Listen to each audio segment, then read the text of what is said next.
And welcome back to Higurashi. Because I really need to get this out of the way real quick before the final chapter comes up next year. And I want to do a little series of flash games I used to play when I was a kid before I do the Homestar Runner thing. Yeah, you already get the idea. Anyway, let's get started.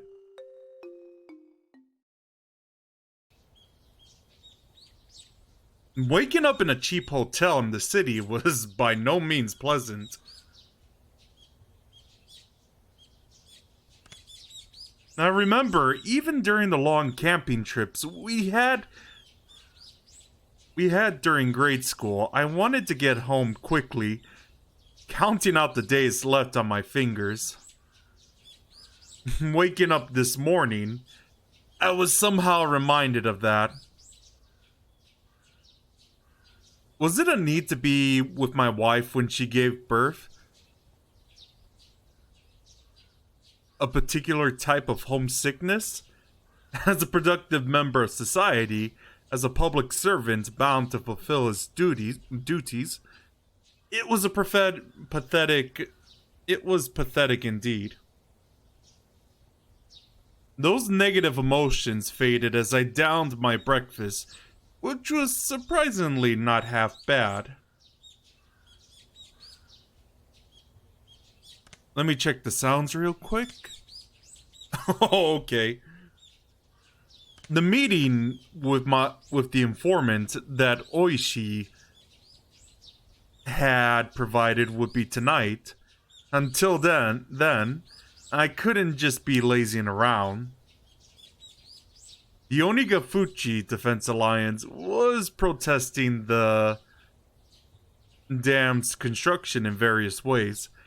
Included in this was a strategy for improving public relations, which could be categorized into two major forms: combative and peaceful.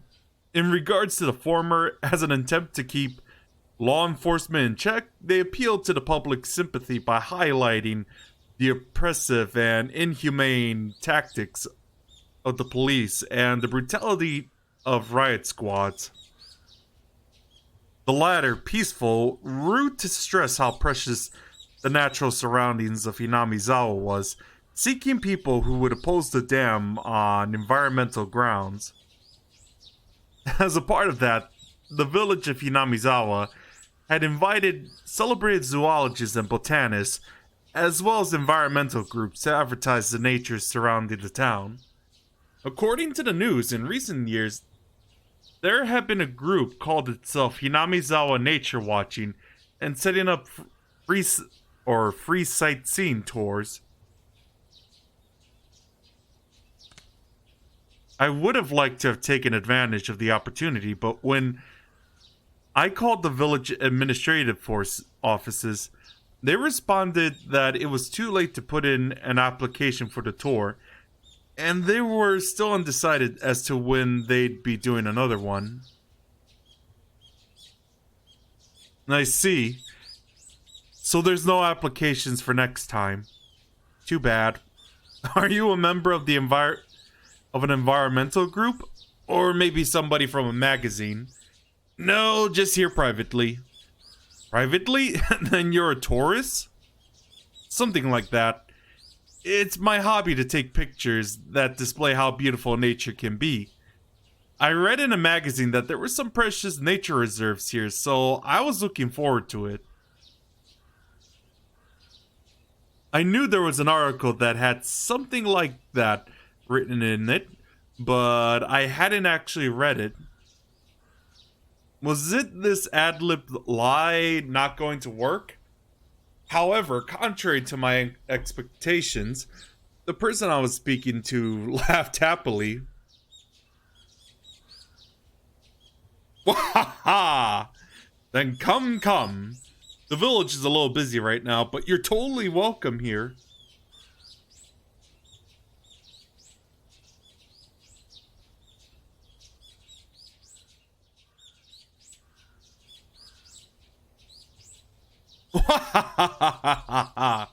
In that case, I'll graciously accept the offer. Thank you. How are you getting around? Car? If that's the case, could I ask you for your license plate number? No, there's no ulterior motives behind that. Was probably related to the checkpoints they set up on the way to the village. If I didn't give them my license plate number, I'd most likely be hindered in various ways. I thought about using the car I had borrowed from the prefecture, but I was lost on whether it was okay to tell them that plate number.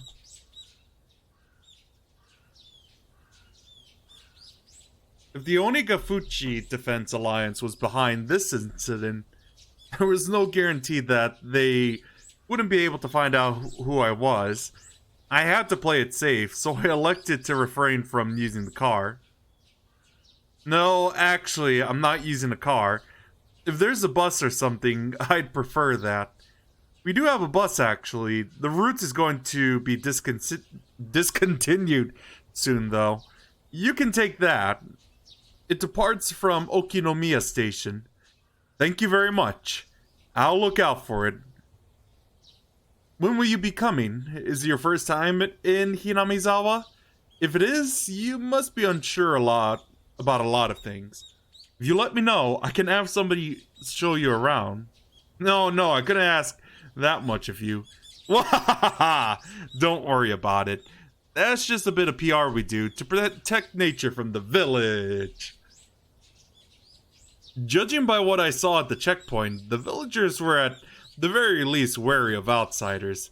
That's why in order to move in and out of the village freely, I had to travel with somebody like Oishi or side with the dam protest.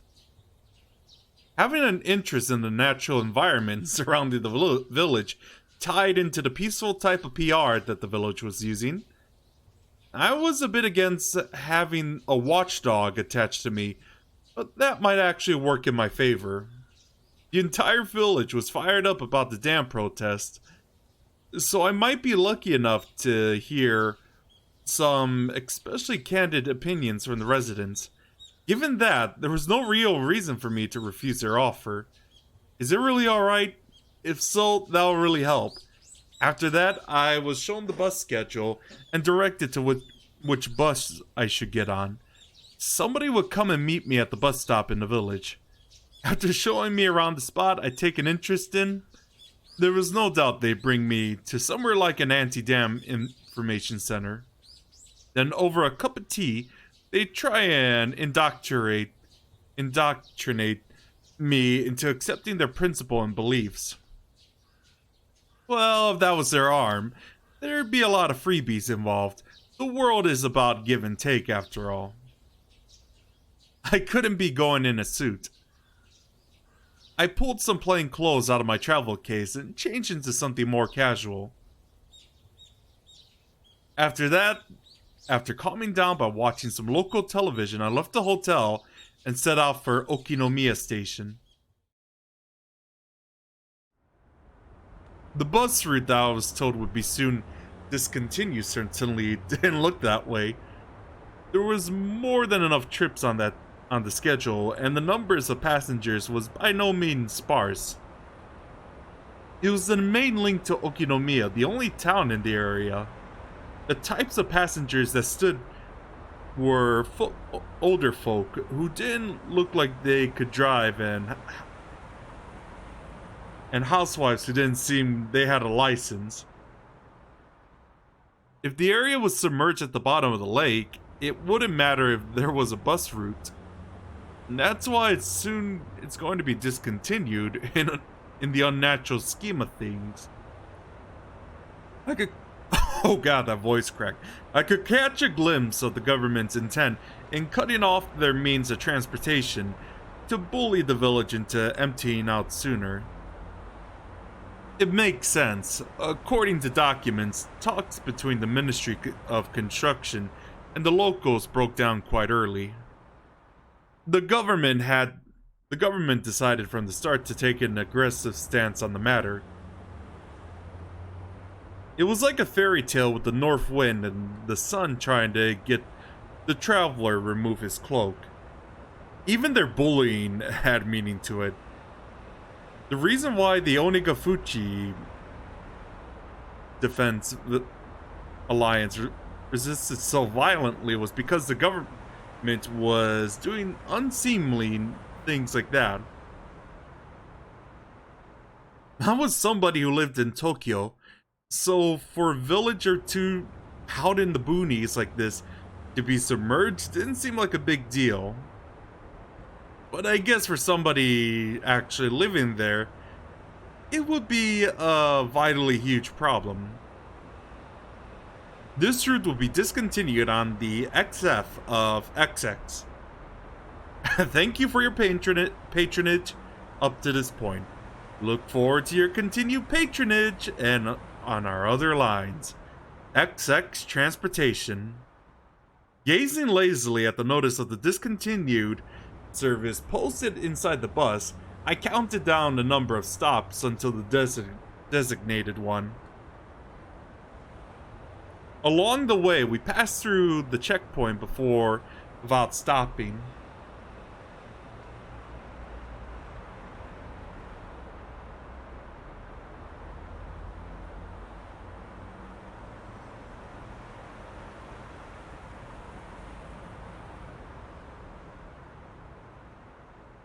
They knew what time the bus was coming, so they had opened up the barricade ahead of time. From here on out was enemy territory. My palms had at some point become coated in a thin film of sweat. Now arriving at Ukita Waterworks. Are there any passengers disembarking? I hurriedly pressed the stop request button as the designated stop was announced. For none of the numerous passengers to be getting off here meant that it must be quite a remote place. In actuality, I got off at was so abnormally run down that I could tell it was barely used. As soon as I stepped out, an intense atmosphere, completely different than the interior of the bus, assailed my body. Right now, Oishi or Motodai weren't besides me. That's right, at present I was alone in the middle of enemy territory. My adversaries probably thought I was just an ordinary tourist, but that was nothing more than a ruse. But if by mistake my true identity was to be exposed, it brought back the terrifying words I heard at the prefectural office, that if somebody was attacked in Hinamizawa with a knife, and thanks for the gift, Cal, the fire extinguisher. How are you doing tonight? There wouldn't be any evidence left behind.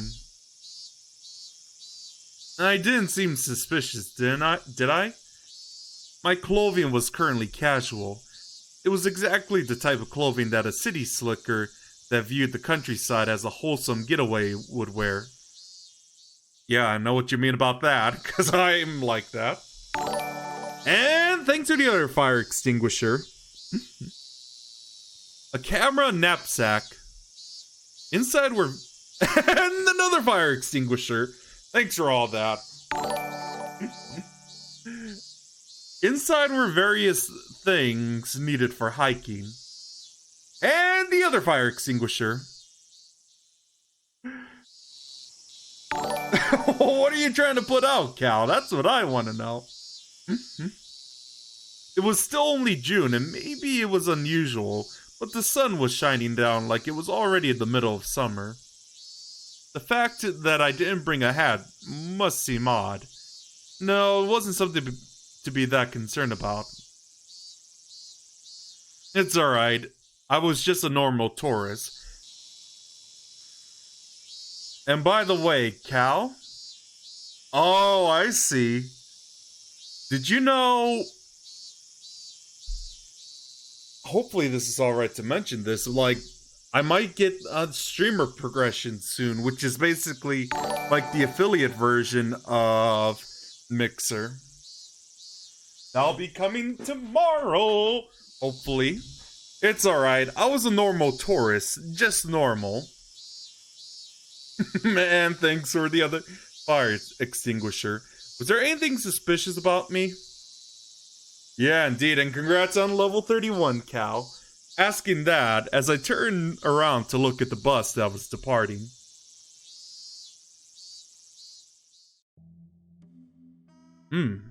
All the passengers by the window were staring down at me silently. They were staring at me as if they had seen through my proud little outfit, just staring, looking down at me. Countless stares rained down like a needle on me from the windows open to air out the bus. All that rained down were stares. And yeah, indeed, Cal. None of them were saying a word, but all the more their silent stares told me more than a million words could. Hurry up and go back to Tokyo, you outsider. No, there was no reason for me to speak.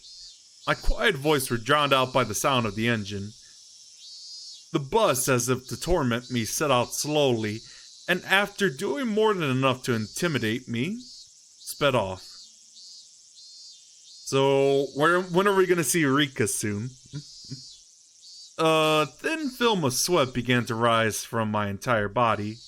Alright, sweet dreams, Cal, and good luck at school tomorrow.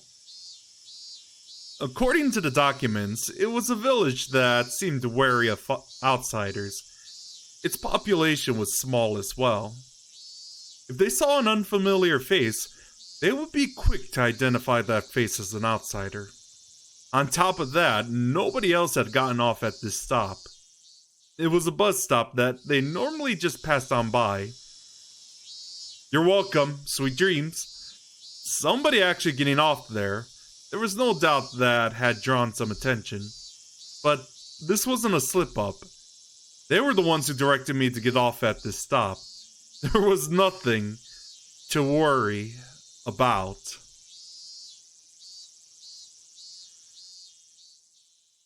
I knew that I was just nervous, since this was my first undercover assignment. My more seasoned colleague referred to us as the new generation that didn't know how to lose their cool. But that wasn't true at all. Phew! In order to calm my breathing down, I exhaled the unpleasant air residing in the pit of my stomach. And hi, Usagi, how are you doing tonight? I couldn't help but pray that my apprehensions would disappear like the white clouds of exhaust expelled from the bus. There was a small shed there to serve as shelter if it rained, and it was there I decided to wait. It's alright. Inside the shed, one wall was plastered with posters advertising the dam opposition efforts. It was like the heartfelt screams of the villagers were recorded on that wall. Inside that shelter, I felt an inexplicable pressure. It wasn't like I had any real relations to the dam project, but it still made me feel hesitant about being inside there. That was just how filled with the force of denial that space was. And inside that uneasy space was a girl. Inside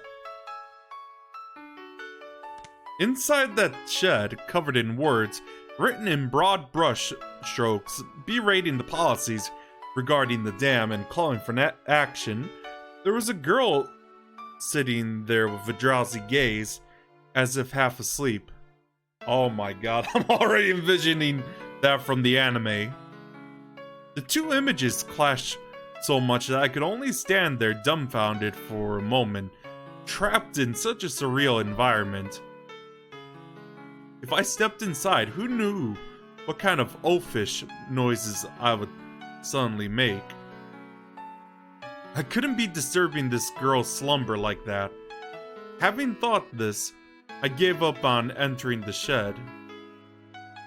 It was just a sleeping kid, so why was I so worked up about it? Finally, I realized this girl, to us as a married couple, was the very image of our ideal child. Even after numerous examinations at the hospital, we didn't know for sure what our child's gender was. Whether we could tell if it were a boy or girl was in the end dependent on whether or not we could get an image of their genitalia. There was, of course, no guarantee that it was a girl, but the way they were, the possibility was high. Even so, Yukie had been saying that the chances that it was a boy or girl were even. But in my heart, I had already convinced that our coming child was a girl. Since the day I decided that until now, it was so fun to imagine how our child would grow up that I couldn't help myself. Amongst those numerous imagined forms, the one I thought to be the most ideal had materialized right in front of me. Of course, a little of it was due to the circumstances. In my ideal image, her hair would be on the short side. The girl in front of me, though, had long hair. It was almost as if somebody had taken my ideals and made some small adjustments. It certainly wasn't something unpleasant. Even so, I felt like I was sullying her just by looking at her like that. She had an immaculate, no, divine air about her.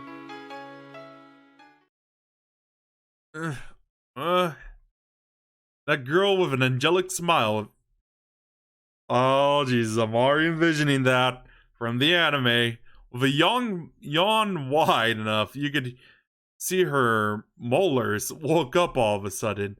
I didn't mean to peep, but locking eyes with a girl who had just woken up like this somehow made me feel like I was playing a prank on her. I wasn't doing anything shady, but I became flustered. The girl spoke. No, cried out.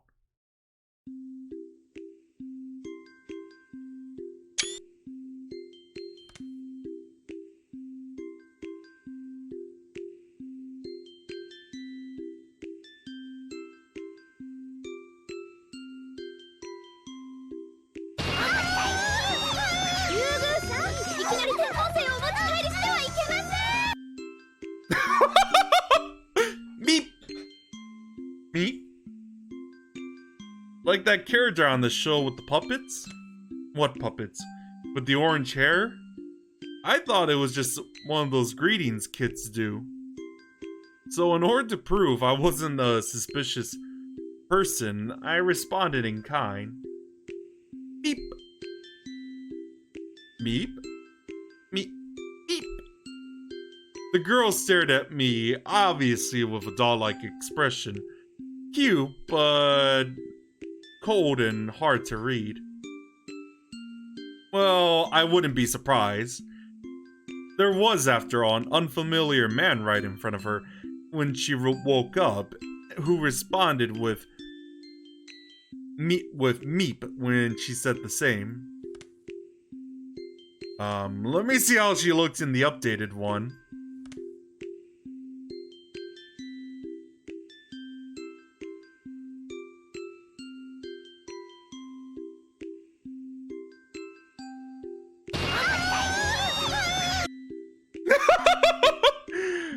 Yeah, I couldn't resist, sorry. Let me go back to the original artwork.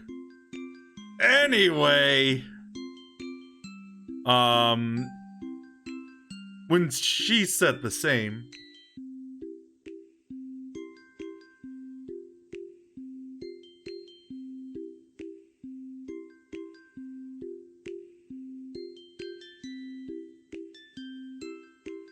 suspicious. She definitely thought I was suspicious. Meep. Meep? We were both at a loss for words. No, the only one lost was me.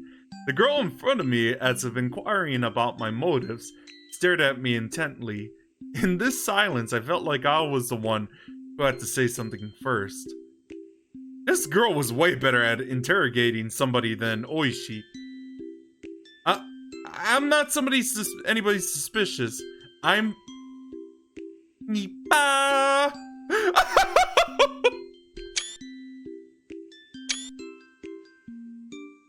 Nipa? Nipa! What I could have only described as a cold expression suddenly blossomed into a smile. One that soon infected me. You might be familiar with the term angelic smile to me. It was like that phrase was created just to describe the smile she gave me. The girl smiling saying Nipa probably wanted me to return the favor in kind. That's right, this was a kid's form of communication. Having the other person emulate what you just did was a rudimentary form of mutual understanding. Nipa!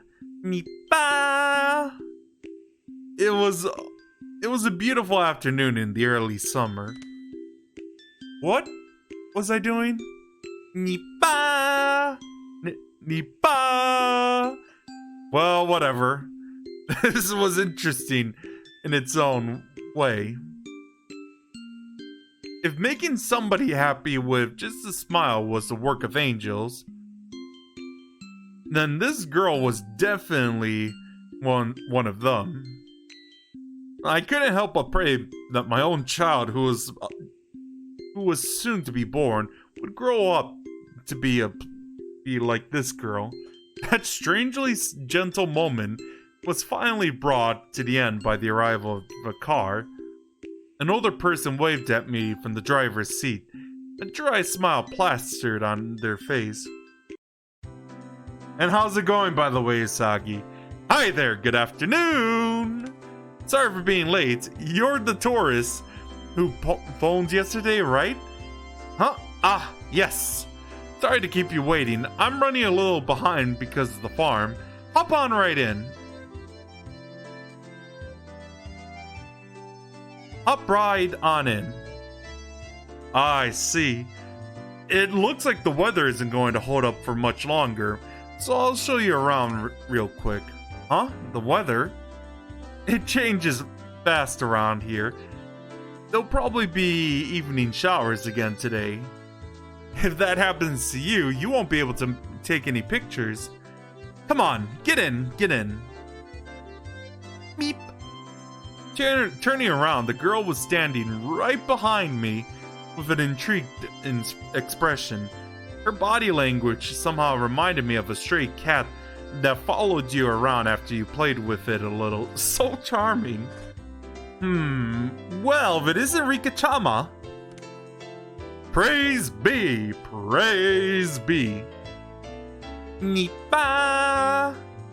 A girl named Rika with an immaculate smile and an old man praising her while rubbing prayer beads in his hand. It was a rather mysterious sight to behold. Are you going to work, Makino?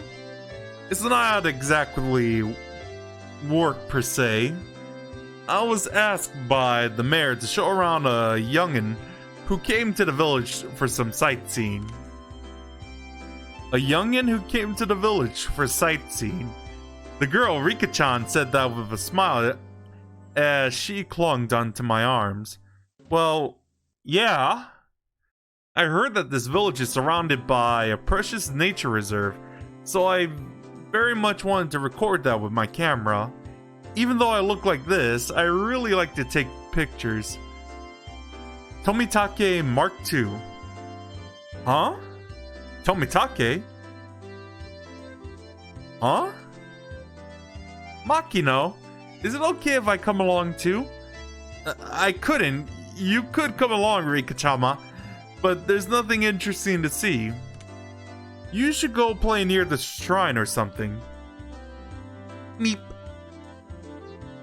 A distinctly displeased expression creeped across Rika-chan's face.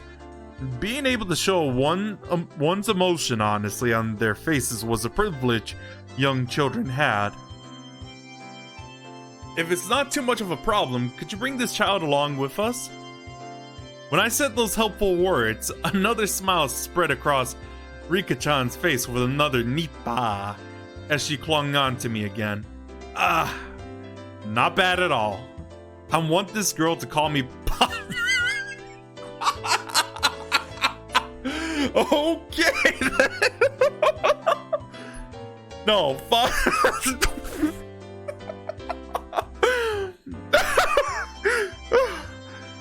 no, father, dad.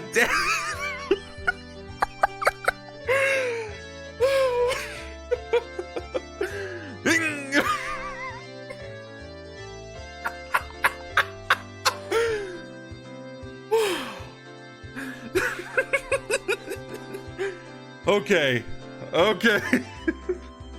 What am I doing? No kidding. What are you doing? Oh, jeez. Ever since I met this girl, I was completely off my game. Just calm down. Nothing I can do, I guess. Rika-chama never listens, even if you say no. Come on, hop on in. Come on, Rika-chama. Come now, Rika-chama too. The old man descended from the driver's seat and opened up the sliding door of the van, which had Onikafuchi Alliance Town Council stenciled on the side. Rika-chan brushed me aside, dove into a seat, and began bouncing around right away. It seemed like she was thoroughly enjoying the bouncy springs. Come on now, Rika-chama, if you're like that, our guest can't sit down. Hey, Rika-chama! Girls are nice. I wonder if my child will play around like this too. No. It was written in that guide to raising a child that you shouldn't dote on them. Yeah, no kidding. Kids are kids if you don't raise them strictly without spoiling them. It's soft and springy, Nipa! Nipa! I am definitely going to be a terrible father. Oh my god.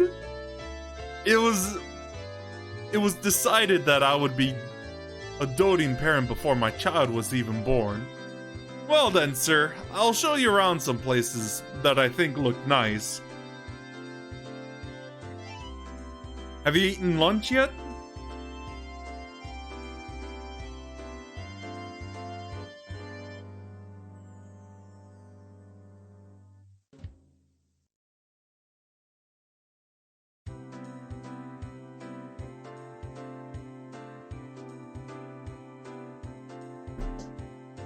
Yeah, I had a light meal at the hotel.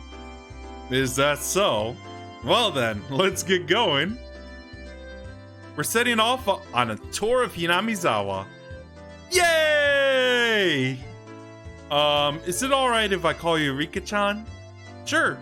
My name is Rika Furude.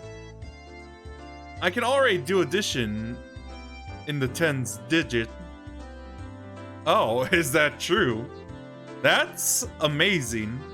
I don't count on my fingers. I can do it all in my head. The way she insisted upon that was just too cute. At some point, the nervousness I had about being alone in enemy territory had evaporated, like it was never there at all.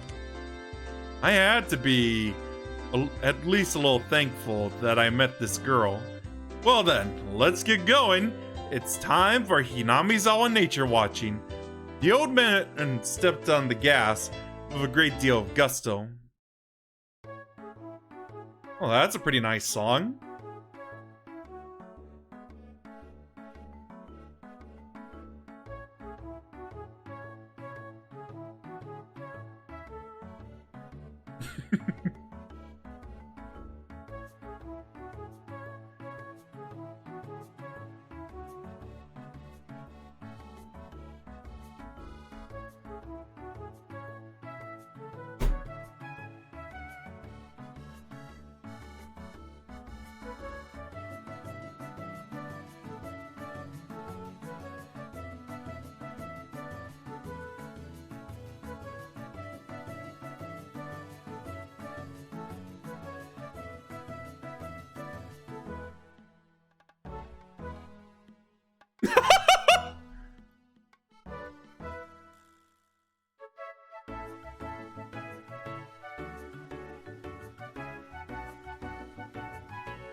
Oh, I was really enjoying that. Anyway, the old man who was apparently named Makino was the same Makino that was listed as the auditor of the Onigafuchi Defense Alliance. Showed me around places that were all breathtaking. Even though I wasn't really here for sightseeing, I couldn't help but be impressed. First of all, this was different from the simple scenery of a city. The scenery of a charming village like this, no matter how mundane it seemed to the villagers, had a tranquil appeal to it. At first, I was only releasing the shutter as part of my tourist act, but midway through I found myself taking pictures of pure interest. Tourist traps had their own unique allure to them, but there was nothing like that here. I was especially captivated by the unspoiled nature of the place. If there wasn't the whole uproar over the dam, I would want to bring Yukie with me here some other time. I wanted her to breathe in this fresh air as well as show her this rejuvenating verdant scenery. Is something like this that interesting? You're a strange person, Akasaka. No, the cylindrical mailboxes are rare nowadays. They have a certain nostalgic air about them. You wouldn't happen to think they're elegant, would you? Is Hinamizawa fun? Yeah, it's fun. Once she's discharged from the hospital, I'd like to bring my wife here at least once, with the child that would be born by that time.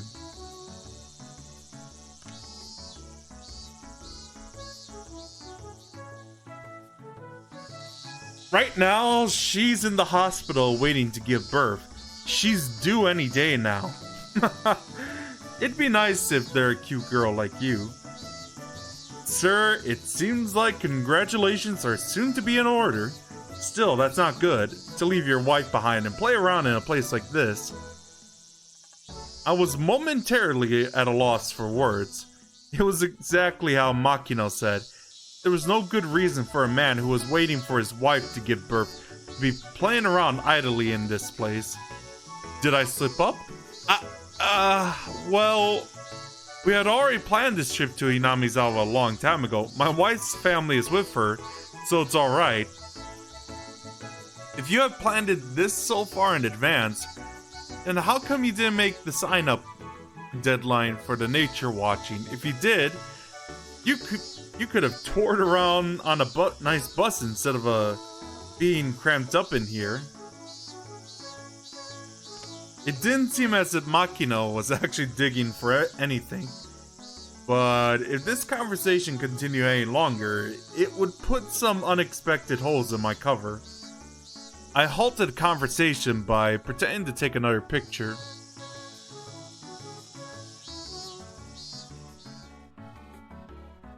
Well then, for our last stop, I'll take you to the place with the best view. It was slightly before evening. The sun was still burning brightly, but a cold breeze had begun to mix itself into the air. It seemed like my exploration of Hinamizawa with Rika-chan was about to be done. The place with the best view? Well, Rika-chan, where else could it be but the view from around the shrine? Hearing that, Rika-chan smiled even more. Well then, I'll introduce you to my home, Akasaka. Huh? By Rika-chan's home, you mean... Huh? The shrine. Furaday Shrine. There's an observation platform. You can see some real pretty scenery. Furaday Shrine. The girl who called Furaday Shrine her home, Rika, if I remember correctly, her full name was Rika Furaday. And Furaday was, that's right, one of the three families. Even if the Sonosaki family is said to hold all the actual power, it's still one of the old houses that held some authority. No, more important than that right now was Furaday Shrine. If I remember correctly... Oh my god, I'm about to look through the codes on this game and fix all the typos the next time I stream this. Oishia told me. Within the grounds of the Furaday Shrine, there were offices of the Onigafuchi Defense Alliance. And since the land around Furaday Shrine were private property, the police couldn't set foot there heedlessly. Furaday Shrine, where even Oishi couldn't simply set foot into. The main base of operations for the Onigafuchi Defense Alliance. I had been given the unexpected opportunity to enter there. I couldn't have asked for more. I'm looking forward to it. Please, if you would. Well then, let's get there quick. The weather seems to be getting a little iffy. The sky had suddenly become overcast, but it wouldn't seem odd. It wouldn't be odd if it started raining soon. The cicadas, as if trying to finish their daily allotment of chirps before the evening, cried out even more fervently.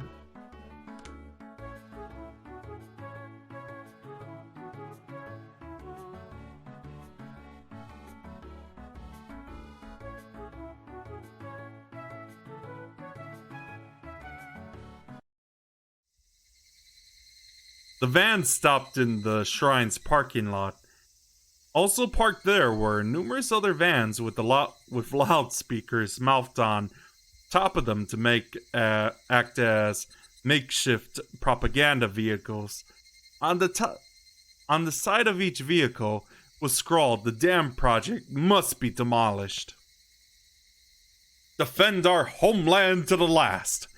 No Oyoshiro-sama's anger," or a slogan of a similar kind. They gave the feeling that even without the loudspeakers, there was enough to overwhelm any onlookers. Vertical banners were erected in various places. The contents of those banners were similar. They were objections against the dam or crude insults towards the government. There were horizontal banners, placards, and so on and so forth. I'll be right back. Let me get a quick drink.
Yeah, I actually got a water bottle by my side.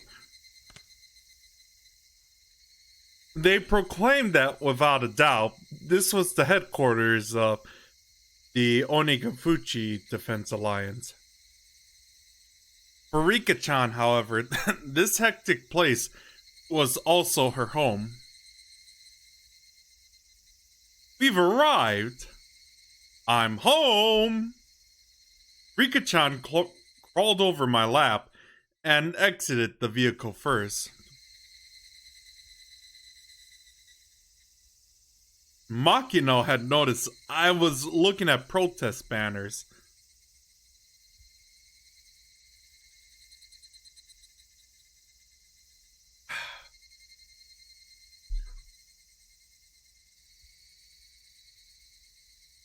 The shrine also has the offices of the anti-dam movement.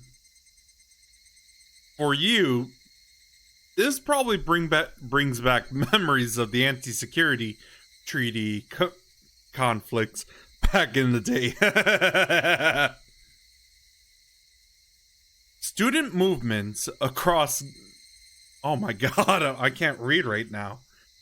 Against government policies, movements that bordered on terrorist activities were at one time commonplace, if only in order to garner global attention.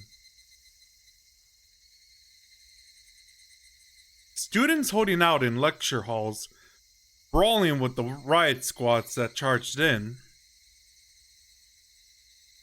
It was an age where wasting one's youth like that was widely considered a road to glory. It was slightly before my time. I'm not really an activist or anything. I studied without incident and graduated without incident. I didn't really agree with the violence or occupations they use to protest the government's policies. Oh? You have quite the nice opinion there. If you have an opinion on a policy, vote for the candidate who shares your views, or enter the political world yourself and assert your beliefs in a lawful manner. That is the foundation of democracy. I don't think that's something you should challenge with violence. For a youngin', you have some fine beliefs. I saw that feeling of respect reflected in Makino's gaze. At that moment, something tugged at my sleeve. I have no idea what Akasaka is saying. Rika-chan, feeling like she was the only one who didn't understand the conversation, had a look of displeasure on her face. That expression was so charming, I had to keep myself from grinning like an idiot. It is often said that a father wants to spoil his daughter rotten. I think I understood that feeling very well. Sorry, it was a little bit hard for Rika-chan to understand, wasn't it? Japan is a peaceful country, so you have to argue your point in a peaceful manner. You shouldn't resort to violence, in other words. I'm just like thinking, World War II, I beg to differ. I don't know. No matter how much I explained, a girl who was boasting about being able to carry digits over when adding things probably wouldn't understand. It probably wasn't something to talk about in front of Rika-chan anyway.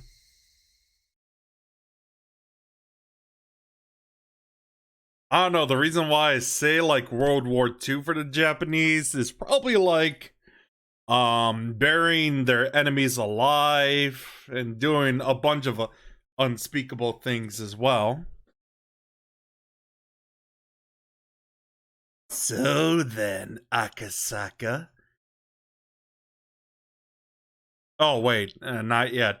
So then, Akasaka, how do you think we should keep our village from being flooded by the dam?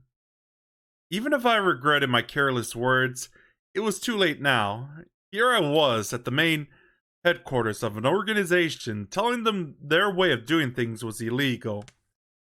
How's this looking in the updated one?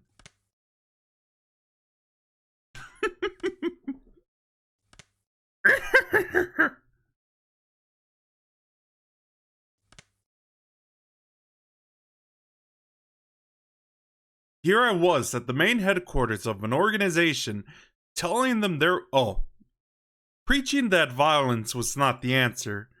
A complicated feeling had mixed itself in with the respect in Makino's gaze.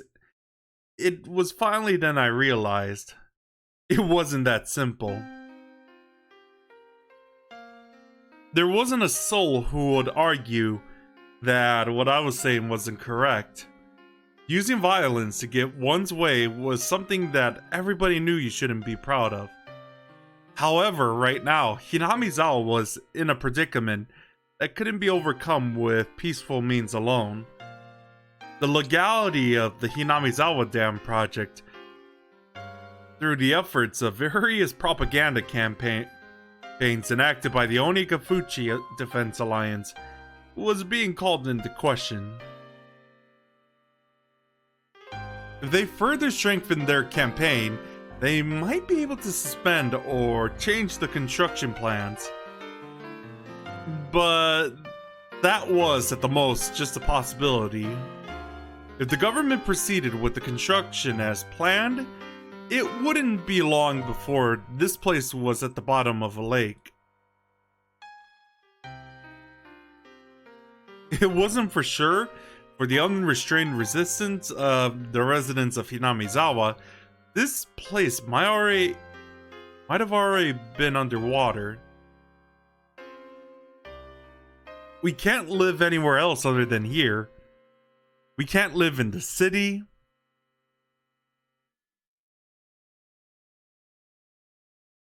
Wait. Oh, I was wondering if the music stopped or something. Huh. The words of this unremarkably young girl were all too accurate, carrying with them the screams of the hearts and minds of the residents of Hinamizawa. Of course, there was nothing I could say to respond to that. I could only respond to Makino and Rika-chan's heavy words with silence. I'm sorry.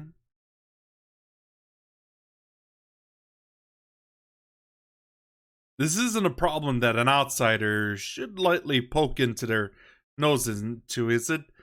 I apologize. Makino, unsure of how to reply for a while, could only laugh pointlessly. It's nothing that concerns guests that make their home somewhere else.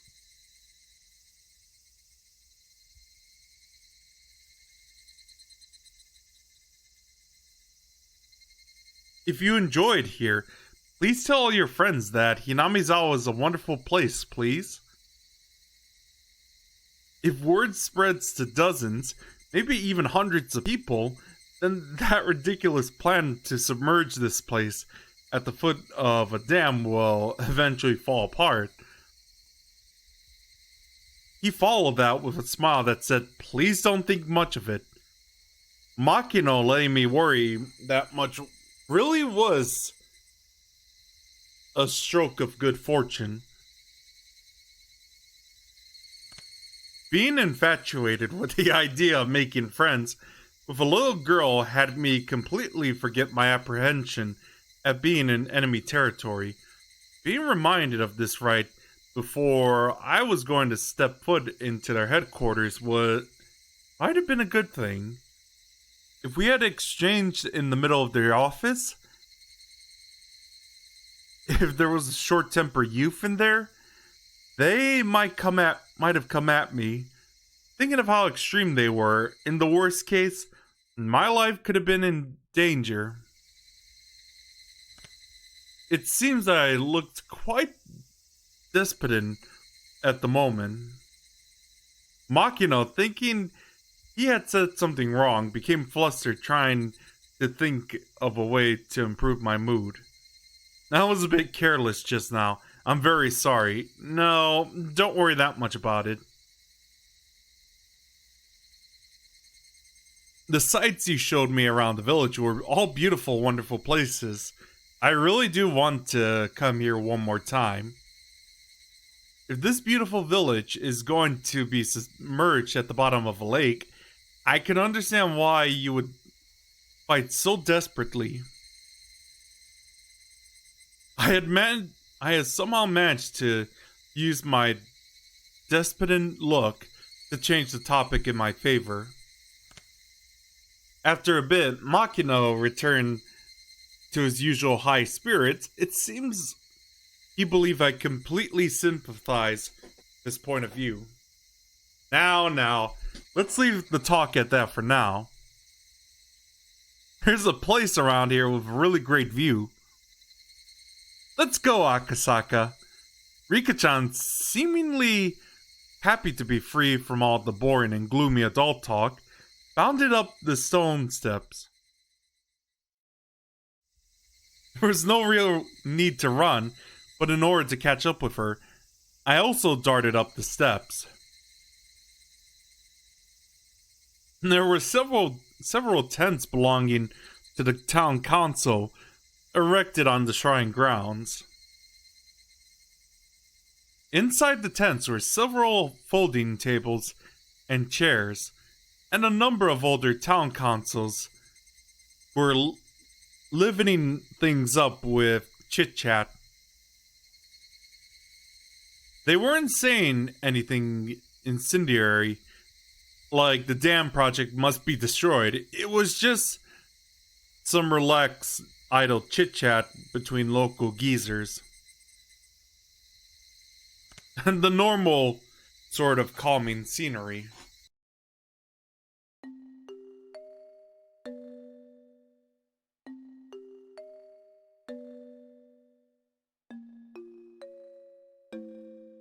At the entrance of a shed that looked like a meeting place, there was a large sign erected with the Onigafuchi Defense Alliance headquarters written in bold brushstrokes. That was their base of operations. To be honest, it was a bit of a letdown. If you ask what I have been imagining, this must be... This is a bit embarrassing, but I had thought it would be something more dramatic. With barbed wires, wire fences, and barricades. My first impression of the place, though, was completely different from that. It looked like a simple backwater town hall. It didn't look like anything other than exactly that. The old folks who were chatting had noticed Rika-chan's presence. Well, isn't it Rika-chama? It's time for little kids to head on home. And this is my home. The old folks... Oh my sweet Jesus. Goffed. Since she wasn't wrong. From that exchange, I can tell that this Rika Furude girl was loved by everybody. Makino-san, who's that? The tourist who phoned? That's right. This is the mayor of Hinamizawa, Mayor Kimiyoshi. He smiled brightly, but there was no mistaking he would be scary if he got angry. By the looks of things, this old man was the president of the Onigafuchi Defense Alliance, none other than Kijiro Kimiyoshi himself. Welcome to Inamizawa. What do you think? It's a quiet and relaxing place, isn't it? Yeah. I was able to appreciate a multitude of places throughout the whole day. I'm thankful for being granted this rare opportunity.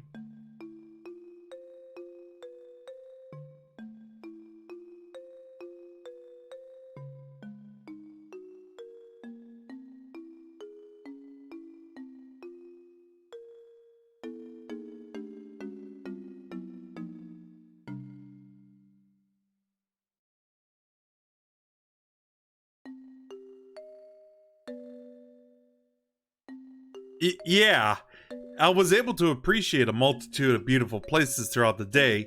I'm thankful for being granted this rare opportunity. Hmm. Even though you're one of those youngins, you're quite the gentleman. Hmm. Kijiro, I want to show Akasaka a cool place. Thinking that the formalities between myself and the mayor had gone on for too long, Rika-chan butted in to the conversation. For her to call the mayor by his first name, I felt it was a little strange, but none of the villagers seemed to mind. A girl of the Furude household, one of the three families, she was probably different than the average villager. Akasaka? Over here, Rika-chan tugged at my sleeve. Not resisting, I allowed myself to pull over. And waiting for me was a magnificent view.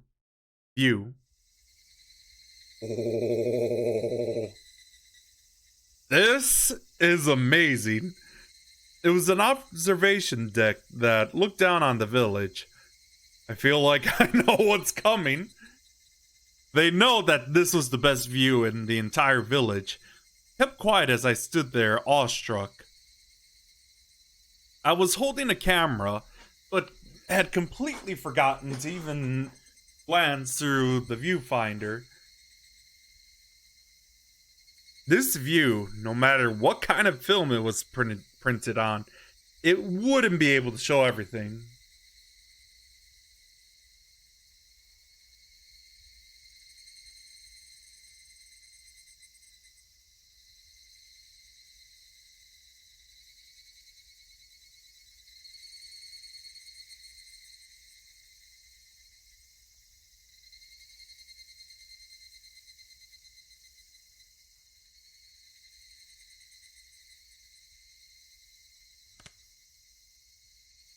If there was a way to explain it, it would be only what I would be able to put into words.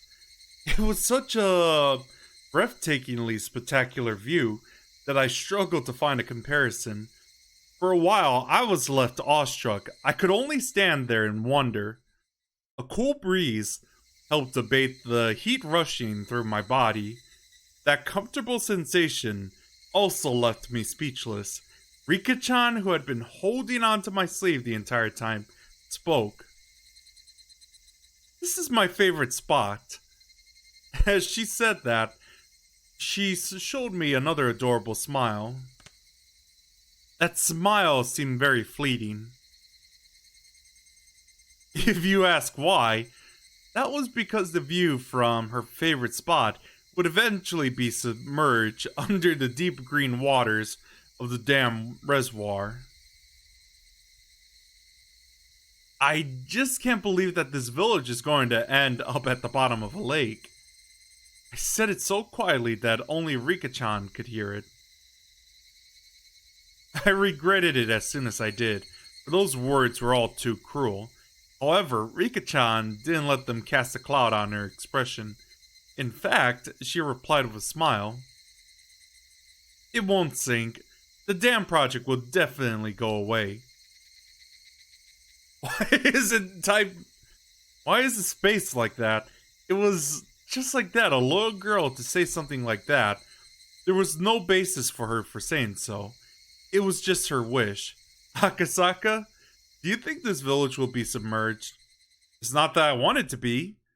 I knew how important the dam was. I knew it was necessary. I just didn't want to recognize the sacrifices that would be made. I agreed with the dam project in general, but couldn't agree with some of the details. But if it meant that this girl's beloved scenery wouldn't be taken away from her, I might be able to object to the dam. I might be able to ignore the interests of the nation, the development of Japan, for all the sake of one girl's smile.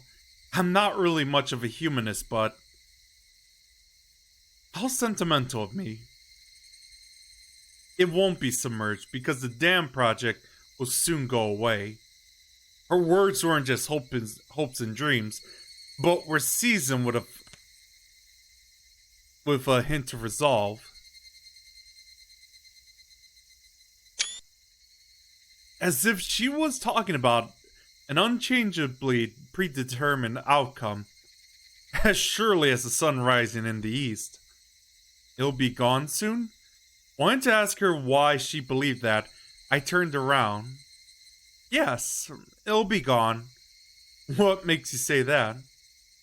Well, you see, she seemed to want to answer, but as though unable to find the right words, she swallowed back what she was about to say. Regardless of what Akasaka does, the dam project will end this year. It's already been decided. That was a lie. If something like that had already been decided, then the Onigafuchi Defense Alliance would have no reason to continue existing. From my point of view, about to say the Jedi are evil, but you know, it was like they were doing nothing more than throwing themselves into an endless battle. If they knew the dam project was cancelled, it would feel much more relaxed around here. This village, though, could hardly be called relaxed. For the evidence of that, I just had to remember how charged the atmosphere was at the checkpoint or at the bus stop. The villagers, with their misplaced resolve, were still fighting. And this girl, even knowing the villagers' grim resolve, had already declared their victory. The villagers throwing themselves into this endless war, and this optimistic girl who said they had already won, that contrast was somehow strange. Why do you think that? If you know something that makes you that confident, could you tell me? Rika-chan stays silent for a while, seemingly choosing what to say. Because she looked like she was lost on whether she should continue or not. As if she was troubled on whether it was okay for her to say it, that kind of expression. It's already been decided. There's no other way to say it. It's already been decided, huh? It really is just like a little girl to say something like that. I couldn't believe it was actually true. She was the only one saying such things with such confidence. My real mission that I've forgotten about during this fun-filled day resurfaced at the back of my mind. The kidnapping of the minister's grandson. Had the Onigafuchi Defense Alliance kidnapped the minister's grandson and already succeeded in negotiating the cancellation of the dam project, did Kimiyoshi actually already know that and was just plain dumb? Was that what this girl was already really telling me?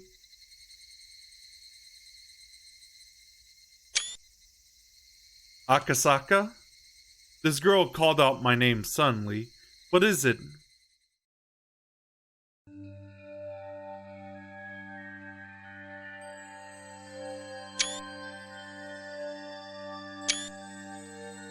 Go back to Tokyo. Huh? I wasn't only surprised at the sudden command. Ever since I came to this village, I never once mentioned I was from Tokyo. Well, based on my accent, she might have been able to guess where I was from, what I was getting so worked up over. It was probably the sudden and complete change in her demeanor. You should definitely go back to Tokyo right away. If not, you will woefully regret it. The girl had been holding my sleeve the entire time. Holy Jesus. She's been tugging at my sleeve since hurriedly dragging me over to show me this wonderful view. But this was the adorable Rika-chan who I'd spent the entire day with There was no way she could have been replaced with a doppelganger when I wasn't looking. She had been holding onto my sleeve this entire time, but somehow this girl was someone other than Rika-chan. She looked like Rika-chan, but she wasn't. She was some girl I had never met before. That girl told me in a different voice that I would eventually regret something coming to this village from the bottom of my heart. That would be an incredibly pathetic thing to see. So I thought That would be an incredibly pathetic thing to see, so I thought I'd warn you right now. Why would I come to regret it? Stop whining. I couldn't believe that I heard such a cold words from Rika-chan's mouth. I just couldn't believe it. Was somebody impersonating her using ventriloquism or something? Thinking that, I wanted to take a look around, but the girl's gaze had pinned me down, making me unable to move.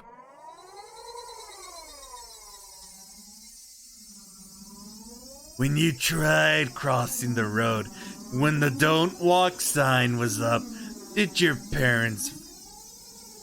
Wait, when you tried crossing the road when the don't walk sign was up, did your parents finish explaining why it was dangerous before pulling you back to the sidewalk?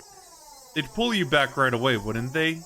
They'd pull you back before explaining why it was dangerous, wouldn't they? In other words, it's something like that. Oh, okay then. The girl I had spent time with, Rika Furude, would not speak like that. She would speak with a cuteness befitting her age, with brief childish remarks, expressing her emotions honestly. She definitely wouldn't speak with such pointed words. I've warned you. Don't get the wrong idea. It's not like I'm saying this because I hate you. You don't need to tell anybody who's better off dead that they're in danger. Who are you? I'm Batman. You're not Rika-chan. Oh my god! Hmm?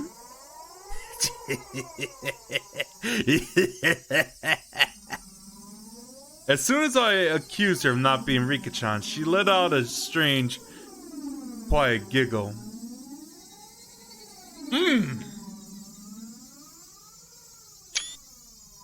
It was a laugh, not befitting. I don't know what's creepier, Renaissance or this. Well, if you count Mion as well, but you know. It was a laugh not befitting a child of her age. It was like she was possessed by something.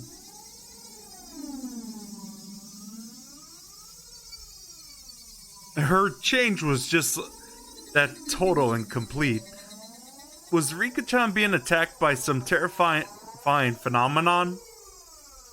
That occult idea came to mind without any sort of hesitation.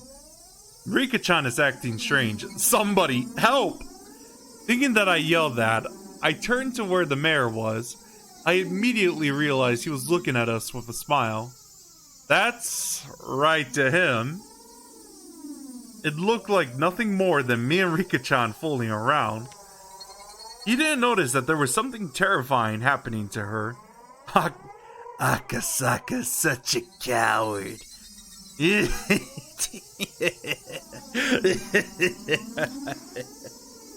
The girl had obviously grasped that I was afraid.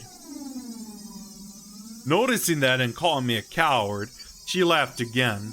That cackling girl, approaching me in a strange manner, while still laughing, lost her balance and fell flat on her face. Rika-chan fell down. If it was just a while before, I would have extended a hand to help her up without hesitation. But now, extending a hand to this ominous girl who looked like Rika-chan wasn't required a bit more courage than I had at the moment. Beep! The girl cried out thus. She then squirmed upright and dusted herself off. Afterwards, she looked around restlessly as a blank expression crept across her face. You've got to be kidding me. Was she making fun of me? Oh god, that noise. That way of acting. It was as though after being possessed by something, she had lost her memories of what happened. You're joking, right? Rika-chan? Meep. I don't know if Rika-chan had heard me or not. She just cried out like that as if questioning herself. Hey, mister, Rika-chama too. Tea's ready. There were some snacks too, so please come and have some. An old lady wearing a smock was waving energetically from the entrance of the office. Hearing that there were snacks, Rika-chan's expressions changed. Yay! A carefree smile. That was a familiar smile. The one that belonged to the embodiment of my ideal daughter. Any hint of the creepy girl that was just there, spouting sinister words, had vanished. Come on, Rika-chama. Wash your hands first. There aren't any manjus here for your dirty hand. I'll wash them real good. Beep. Rika-chan responded with vigor, running off to the washing station that was along the side of the office. She stopped halfway, turning around to call me. If Akasaka doesn't hurry up, I'll eat a share of his manju too. They're steaming fresh. Huh? Ah. People who don't wash their hands aren't allowed to eat any manju. What's manju? No matter how you looked at it, that was Rika-chan. Those words and the way she said them, no matter how you heard them, they were definitely Rika-chan's. Come on now, mister. You're the adult here, so show her how it's done. The old lady urged me to wash my hands. Without any resistance, I lined up beside Rika-chan at the wash station. Splish splash. I stared at Rika-chan, intent on washing her hands properly, like she had probably learned at school. Meep. Did I do something wrong? Huh? By wrong, you mean how I'm washing my hands. I only got 4 stickers for it. I'm probably bad at washing my hands. You're not doing anything wrong. If you're washing them that carefully, that's more than enough. But it's not, Akasaka. If you don't use a brush and clean out the dirt underneath your fingernails, you won't get a gold sticker. Rika-chan, you're very diligent. That's something to be proud of. Mipa! I was praised by Akasaka. No matter how you looked at it, it was Rika-chan. There was no trace of that girl from before. Exactly what was that sinister girl? Rika-chan, what was the meaning of what just happened now? Just now, you told me to go back to Tokyo, didn't you? Did I say that? I was at a loss for words. She didn't remember what that girl just now had said.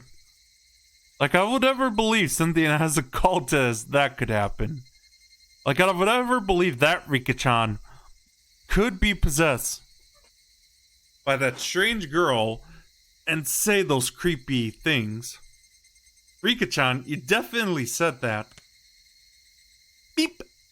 Her expressions told me that. Despite my saying so, she had no idea. She wasn't playing dumb, she actually didn't know.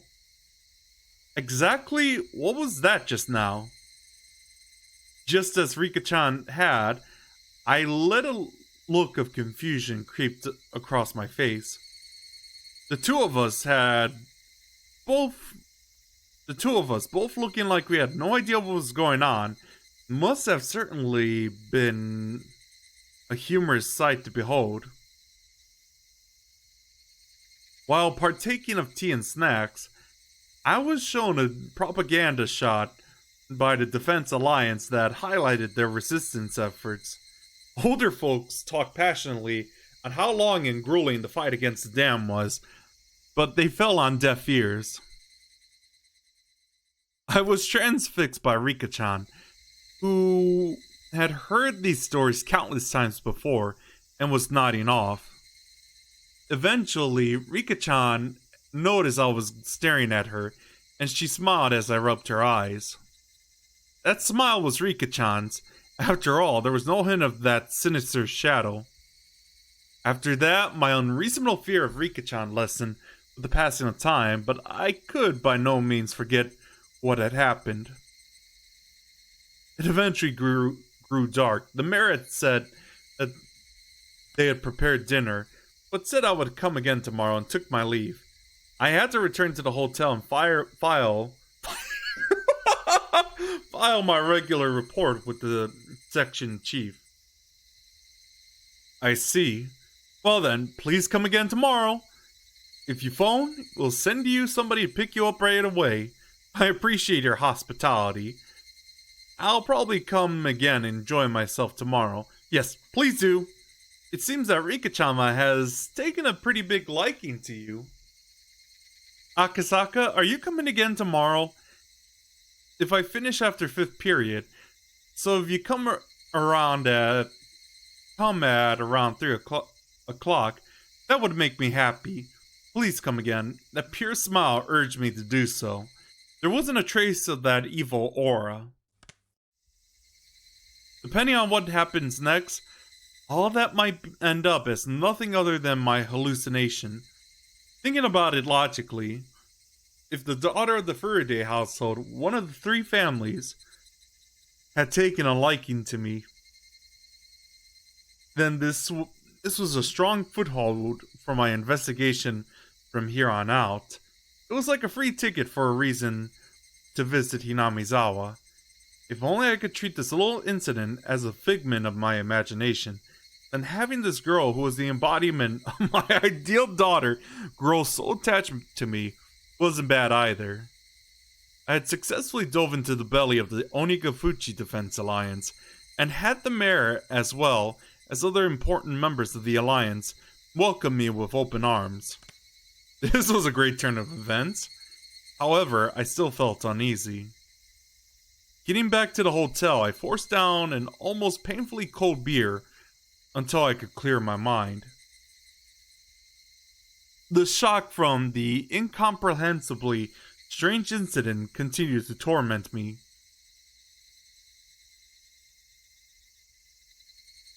Oh, okay.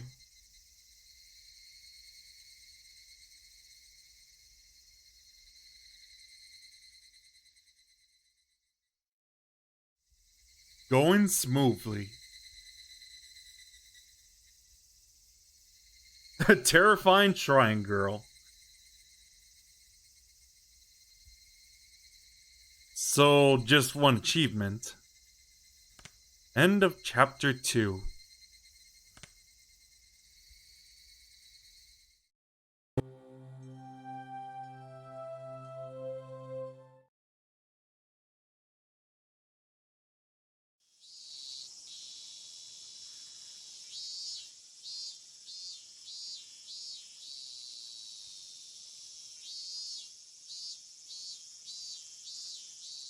The sound of the car grew closer, followed by the sound of it braking as the engines cut out.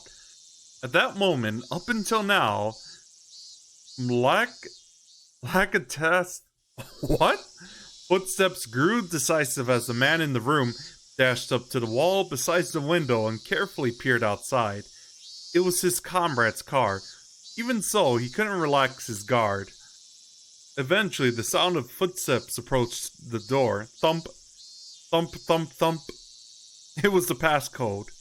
I'm back. Open the door already. Ah, you must be tired. I'm opening it up now. After the locks were undone and the door opened, a man appeared, his arms laden with swollen plastic grocery bags. The bags in his hand had Sevens marked, written on them with bread and milk cartons able to be glimpsed within. The contents of those bags were then spread out over a sheet on the floor. I bought some cup noodles, so go boil some water. What's the kid doing? He's been sleeping the entire time. Thank God he's not causing any trouble. He did struggle a bit when he was about to himself. Don't let him his pans. It'd stink if it started smelling like an outhouse in here. Yeah, I know. Check the gag every now and then. We don't want it to get loose, so keep it tight. Not so tight that it stops raving. What am I doing? I said I know. Huh? Didn't I ask you to pick up another can of gas for the portable stove? We're out. You never ask. Ah, seriously, come on, work! He ratted the portable stove as he struggled to get it to light. Seeing that, the man who went to buy supplies let out a deep sigh, and around a backwards glance at the site, began to walk at the corner of the room. The kidnapped boy was sprawled out on a sheet that was spread out on the floor. Boy, you doing okay? Of course, the man didn't assume that the kid was able to hear that question. That was because the boy's ears were plugged, and his eyes and ears were thoroughly covered by packing tape. Also, his mouth was gagged with a thin, twisted up towel. Because of that, the boy was unable to close his mouth properly, his cheeks sticky with his own saliva. Ugh. Of course, that wasn't the only reason. Both his arms were tied tightly behind his back and with a leather belt. Yet seems to be doing okay. At least you're not gonna die. If your grandpa wanted to play tough, we might have had to lop off an ear. It'd be great if we don't have the. If the main family says we do, though, tough luck. I can't even imagine what kind of cruel things they have us do. The family says not one scratch on them, though, so it seems to be going well for the time being. The minister is discreetly withdrawing the dam project. The Hinamizawa Dam is indefinitely postponed. I wonder when we're letting the boy go. I just want to be done with this already. The main family seems to be gauging the timing. Gauging the timing. I don't know when it'll be, but it'll probably be soon. Isn't that great, kid? You'll be let go real soon. The men didn't know if their voices were heard by the boy. For him, there was nothing he could do but continue to sleep to escape his harsh reality. More importantly, what are we going to do about the gas? We can't eat a couple noodles raw. If we're out of gas, say something, jeez.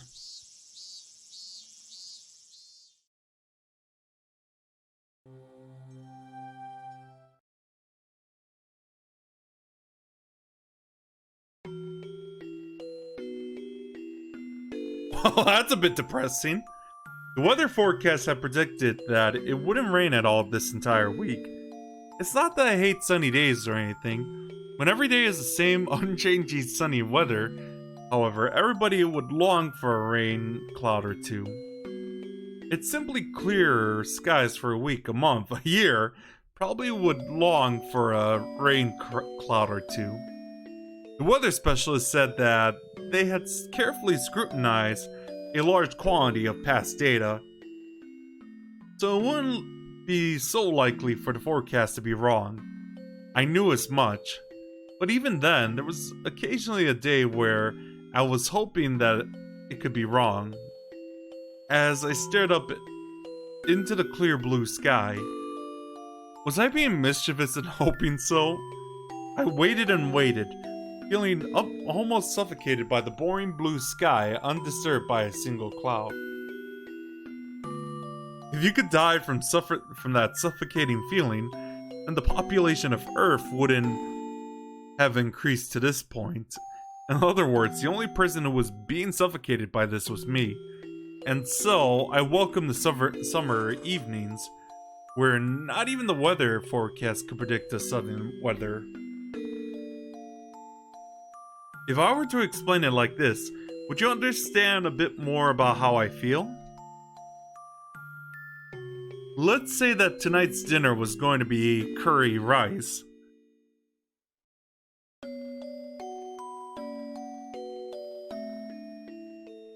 But when you're called down to the dinner table, what was waiting for you instead, eggplant and bell pepper stir fry. This is just your mother's whim, by the way.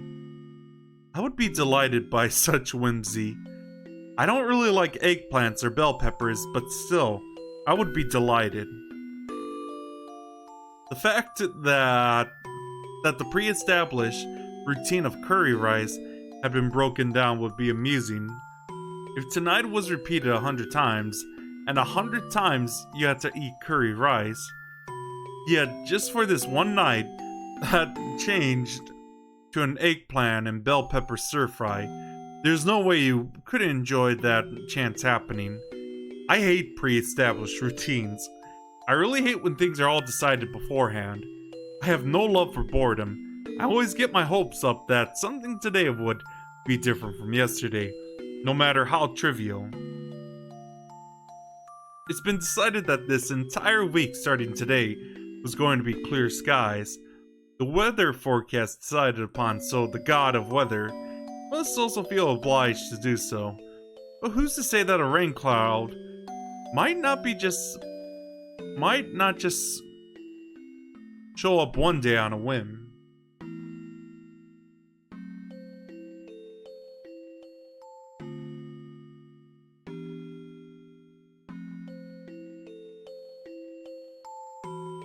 Hang on a sec.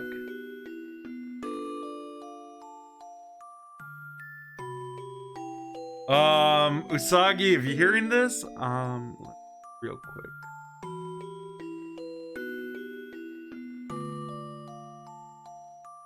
Oh, now you guys could, yeah, now I'm in the streamer progression thing. Now the channel's monetized. Yay!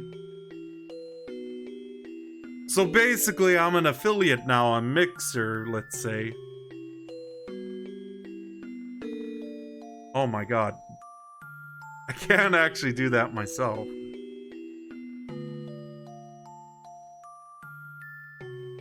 I'm just testing out the Ember stuff real quick. Yeah, never mind. Let's continue on.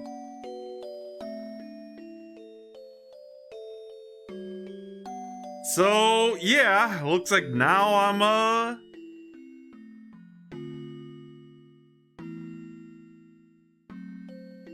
a stream progression guy. Okay, let me continue reading. It's something that nobody can say for sure, but because that thought remains in the world, a creature such as myself can continue without being suffocated. Tomorrow will probably be a hot and clear day. However, I'm the only one that knows that predetermined fate, even with a slim 1% chance, something changes.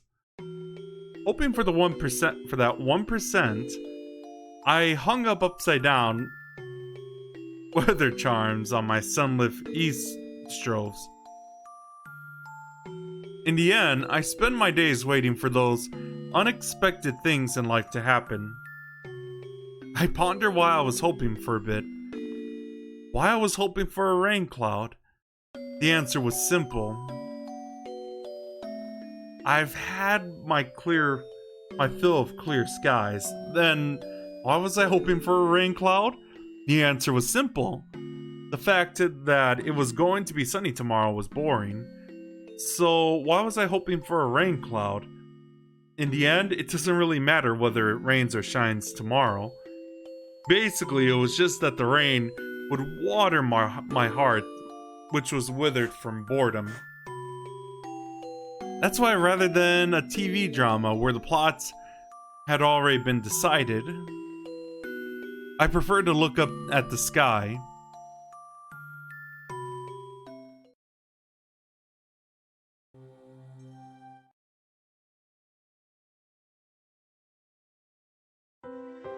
Your blood pressure has improved. For you to recover this quickly at your age, I'm rather impressed. At this rate, you'll still be kicking after a couple more 100 years, Oreo-san. The young doctor in his medical coat said that as he undid the blood pressure cuff from the arm of the old woman tucked away in her futon. You're a very good physician, Dr. Ide. If a persistent old fart like me doesn't hurry up and die, I'll just be in the way of you young folk. Ho ho ho ho ho. The old lady, Oreo, laughed faintly with a broad smile on her face. Then, turning towards the sliding door, she called out in a strong voice, "Is Shimiko-san or Taiko-san there? Bring some tea for Dr. Ide." The sound of rushed footsteps from the hallway drew closer until finally the door slid smoothly open. What was revealed was a young girl. It looked like the old lady's granddaughter. Shimiko-san already left for the day. Do you need something? Mio, make some barley tea for Dr. Ide. Okay, got it. Did you want some too, Granny? Would black tea be better? Want lots of milk and sugar? I'll measure it out myself, so you don't have to put any in. Just bring the sugar jar and some milk when you bring the tea. KK. The girl named Mion, after giving a rather uninterested response to her taskmaster of a grandmother, returned to the hallway, poured the doctor's tea in the cups for the guest. And make sure you bring a coaster too. Also, make sure to dry the outside of the glass, okay? Yeah. You're such a fussy pants. A tired voice wafted a reply from down the hallway. The apathetic tone of voice was far from unusual. The old lady let a worried smile slip across her face as she chided the girl. Geez, that girl just won't learn. Nothing ever scolded her about sticks. Now, Oreo-san. You don't have to say that. Mion-chan is doing her best in her own way. Being even though she's so young, her mother was the same way, couldn't teach her anything. The apple doesn't fall far from the tree. So her mother's mother must be exactly the same, no? The old lady bursted out laughing. Her expression showed she hadn't taken the comment the wrong way. Dr. Ide, I'm sorry, but could you open the doors for me? It seemed there's a nice cool breeze outside. The cool chirping of the Higurashis had at some point started leaking through the gap in the doorway. Ide stood up and opened the door a bit. A refreshing breeze pushed out of the stale air that had built up the room. It's gotten fairly hot during the day, but the evenings are still rather cool, aren't they? It was downright chilly last night. Yeah.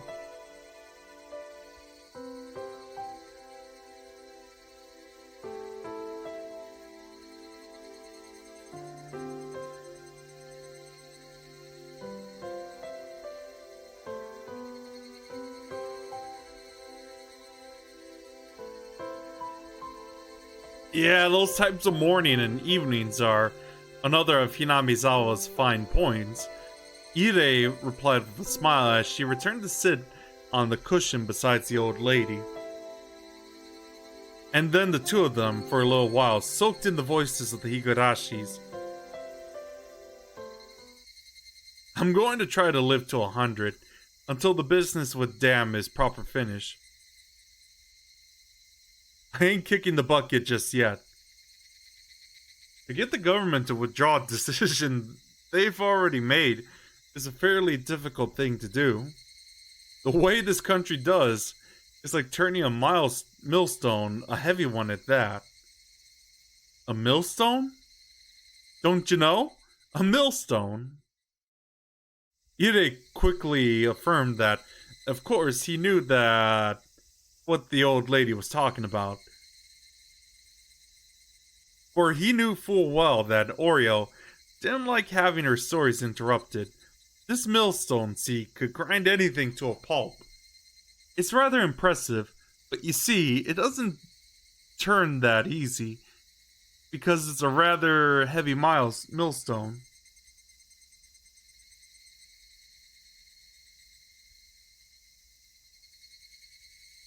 Lots of people have to work in unison to get it to even budge. It's that type of millstone. Ire pursed his lips, listening quietly to what she was saying.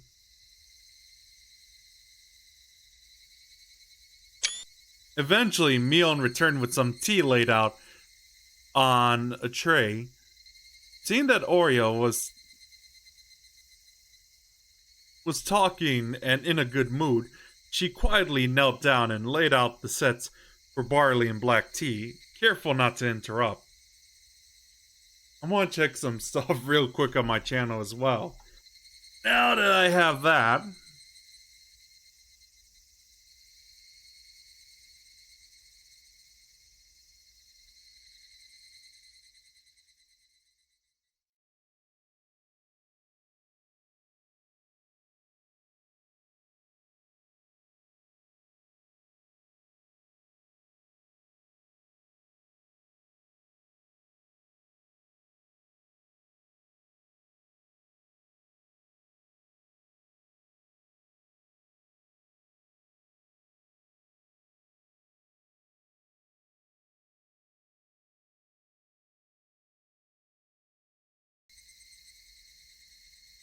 that's why when it gets going, it's not that easy to stop. It takes the most effort to move it right before it starts turning. Everybody hates that, so everybody keeps pushing it along without rest. You're talking about friction, right? I get what you're saying. So, in other words, if there's some sort of mistake and the millstone suddenly stops turning, to get it turning again takes a great deal of power, more or less. Certainly, to get a project that's been suspended going again takes quite a lot of work. It's a millstone that isn't easily stopped. But once it's stopped, it'll never turn again. It's that kind of millstone. It'd be nice if there was some way to get that millstone to stop, wouldn't it? When Ide responded with that, Mion and the old lady suddenly sunk into silence. Ide, instinctively thinking what he had said something rude, searching a small panic for the words to correct himself. But that silence wasn't a result of rude words. For what crept across the Mion and the old lady's faces were contemptuous smiles. The atmosphere surrounding Ire suddenly froze, leaving him flabbergasted. Thinking that the scornful smiles were creeping up across both their faces was the result of some mistake of his, he could only grow afraid.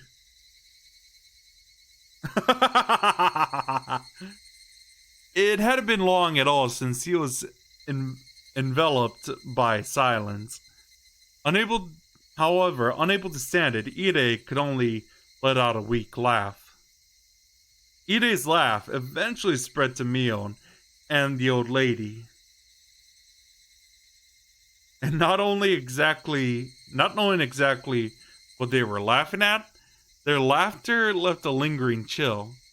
The only ones not laughing were the Higurashis, who continued their simple and unchanging chorus.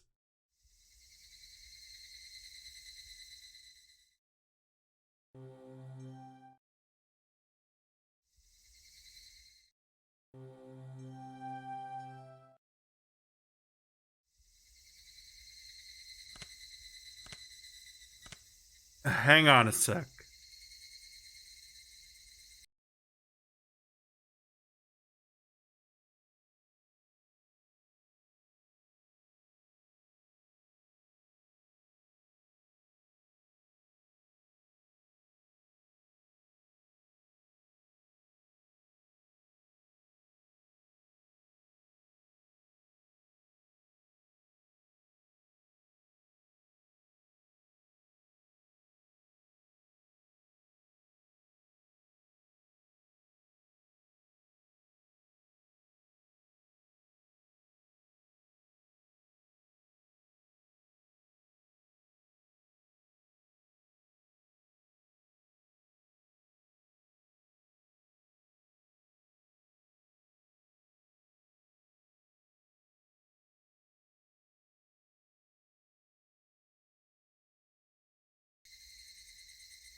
Yeah, chapter 3 might be long, so I don't want to go through a serious overtime, and then chapter 4 would be pretty short.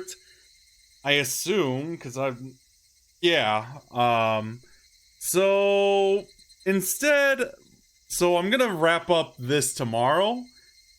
I know I'm doing like one chapter a day, which is silly, but still, I think I'll just play some Chow Garden since I assume that's what people would like to see.